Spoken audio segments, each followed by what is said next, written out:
সাংবাদিক নামার হলে সাংবাদিকগুলাকে ধরে মানে কি বলবো এদেরকে ধরে এবারে ডিম থেরাপি দেওয়া দরকার।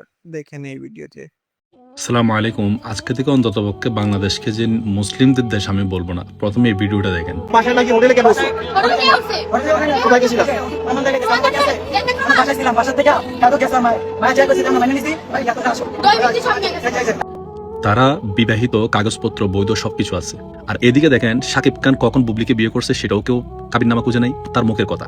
আবার সে ডিভোর্সও দিচ্ছে, ডিভোর্স দিছে ঢোল পিটাই, একদম ঢোল পিটাইয়া মানে শাকিব খান ডিভোর্স দিছে অপি বিশ্বাসকো বুবলিকেও। আবার সে বুবলির নাজায়েজ বাচ্চা হয় শাকিব খান থেকে, কোনো প্রশ্ন নেই, একটা মিডিয়ার প্রশ্ন নেই।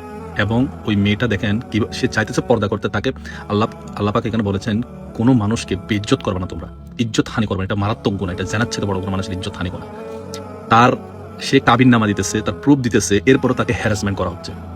আমি একটা এখানে প্রশ্ন করতে চাই, বাংলাদেশের যে মিডিয়াগুলো এরা কি আসলে কি প্রস্টিটিউটের বাচ্চা? এরা কি আসলে কি প্রস্টিটিউটের বাচ্চা? যদি প্রস্টিটিউটের বাচ্চা যদি না হয়, দাড়ি টুপিওয়ালা আলেম দেখলে তোমাদের কুজলি হয়, আর ওইদিকে হাজার হাজার দাড়ি টুপি ছাড়া ইচ্ছে মতো যেখানে খুশি সেখানে ঘুরে বেড়াইতেছে, কতক্ষণ এরে নিয়ে শুইতেছে, কতক্ষণ ওরে নিয়ে শুইতেছে, এটা নিয়ে মাথা ব্যথা না। মানে দাড়ি আর টুপি দেখলে মাথা খারাপ হয়ে যায় তোদের, না?